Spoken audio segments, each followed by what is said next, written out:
In what you've done with your life thus far, is it giving you what you want? Is it giving you what you want? When you look toward the future, when you look at all that's going on out here, is there some place within yourself you say, hey, I know I need to be out there in that arena. I know I can do more than what I've been doing. I know there's some great music that I have within me that I haven't brought out here yet. Is that something that you begin to look at within yourself? See, I say if you look at your life, and if you're not getting what you want, you owe it to yourself to do something differently. If you're on a job, 85%, they say, of Americans go to jobs that they're unhappy. If you're doing something 8 hours a day that you don't like, it's not giving you what you want, it's not giving you a strong feeling of satisfaction and fulfillment, you're miserable, you hate to go there, you're depressed just thinking about it, you sing the "Thank God It's Friday" song every week. If that's what it is, you owe it to yourself to start strategically working to change direction on your side. Now, will it be turbulent? Yes. Will it be easy? No, no. Will you have some opposition? Yes. Will I make a lot of mistakes? Yes. Will I get hurt? Yes. Yes. See, a lot of people won't try anything different in life because they don't want to get hurt. Let me tell you something. It's too much pain to duck. Pain is everywhere. You can hide under here. It will come where you are. It's everywhere. Viktor Frankl calls it unavoidable suffering. You can't duck it.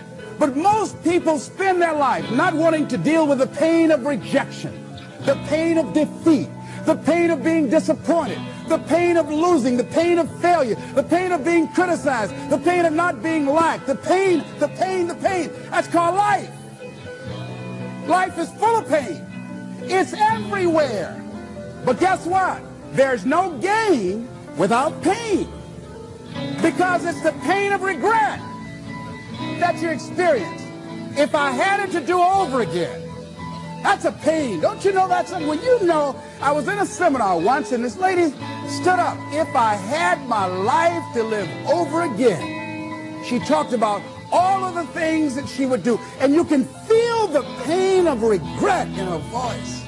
The pain of regret. She still experienced pain. She was trying not to experience the pain of defeat, the pain of disappointment, the pain of loss, the pain of lack of support. And she still experienced pain. It was right there. We can't get around it. Most people are governed by their habits, their fears, and the opinions of others. A lot of people never try anything differently because they have been convinced by people in their lives that they value that they can't do it. They're living within the context of the opinions that other people have of them, the low expectations.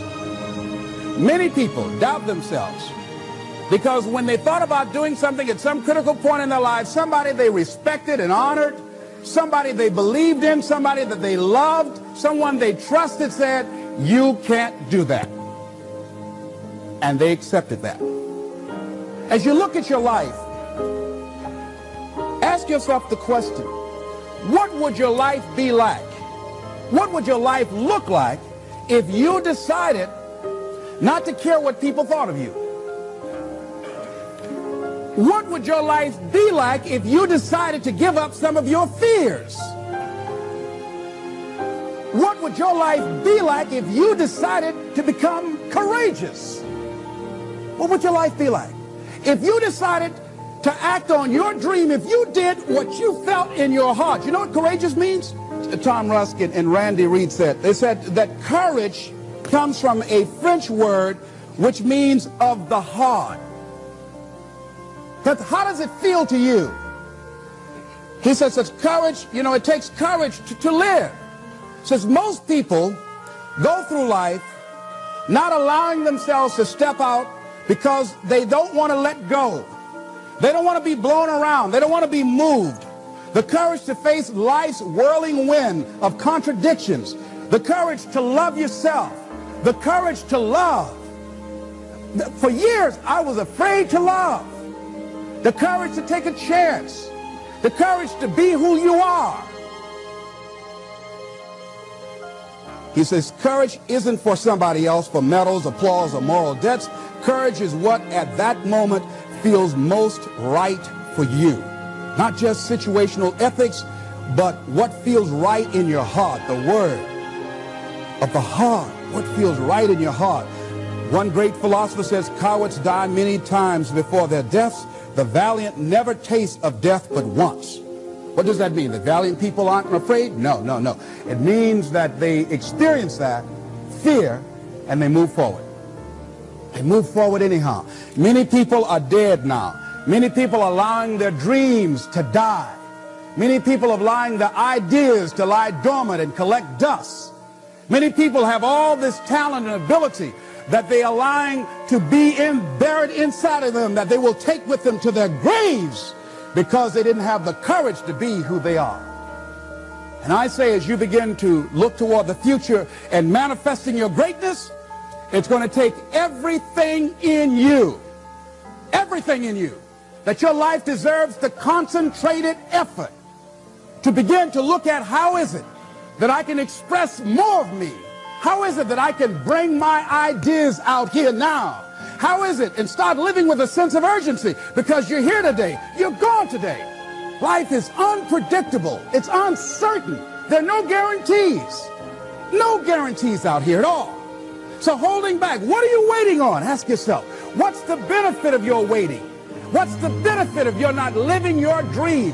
What's the benefit of not listening to yourself? Oh, please, listen to yourself. You know the feelings. If you start listening to the feelings in your heart, and I'm doing it now more every day, I find that my feelings, I can trust them.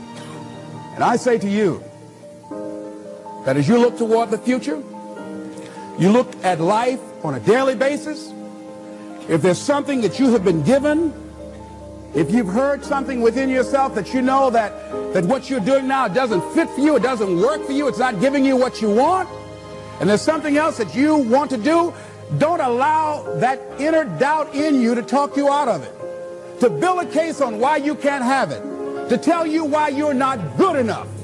You ignore that inner voice and all of the external voices. Don't judge the possibilities for what you can do based upon the circumstances, because the circumstances won't determine who you are. Don't determine what you're able to do based upon your resources. Don't determine what's possible for you based upon where your life is right now.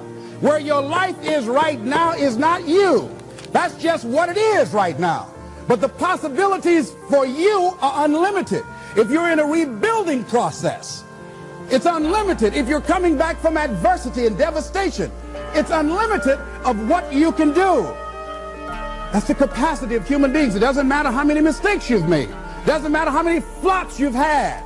It doesn't matter how much money you've lost. In fact, I see it only as an investment of what you learn from life. Not losses, but investments of what's possible for you. And I say to you that once you start listening to yourself, and as you begin to act on your dream, as you start just trying to find your way, doing what you can with what you have, you will start seeing things opening up for you. You'll start attracting people. You say, where'd they come from? Things will start coming together, clicking for you. You say, whoa. You start brainstorming. Ideas will come out of nowhere as you focus on it. The key to it is to begin to focus on what it is you want to do. Why, Les? Why is that important? Because as you focus on that which you want to do, that which we focus on, that which we give our energy to, it will begin to multiply. It will begin to expand. It will begin to develop your consciousness. And out of that comes your greatness. Out of that comes a commitment. Out of that comes a passion for life. Out of that comes a special power that you have in you that you haven't even called on yet. See, the powers that we have will never reveal themselves if we don't challenge them, if we don't put ourselves in a position where we have to use them. So one of the most important things is reading a book that's a really interesting book called Instant Millionaire, and the guy said, put yourself in a position where you can't retreat, where it's do or die, sink or swim. Here's what you'll find out. You'll develop incredible swimming skills. You find yourself stroking unlike you've ever seen before. Through the inspiration of desperation, you become more creative than ever before. So what is it? How do we handle that whole piece? Throw your whole self into it. See, most people go at it tentatively. They don't give all their stuff. They don't concentrate. They don't put everything they've got in them. One guy wrote a book called All You Can Do Is All You Can Do. And all you can do is enough. But he said, make sure you do all you can do. And if we're honest this evening, we know that we haven't done all we can do. So as we look at the future, we can decide that from this day forward, as I look at my personal relationships, if I look at my professional relationships, if I look at my family relationships, as I look at all the dimensions of my life, looking at myself mentally, emotionally, and spiritually, I'm going to do all I can do. Hard. And Mr. Washington said something to me. Mike Williams, my mentor, you want to go online?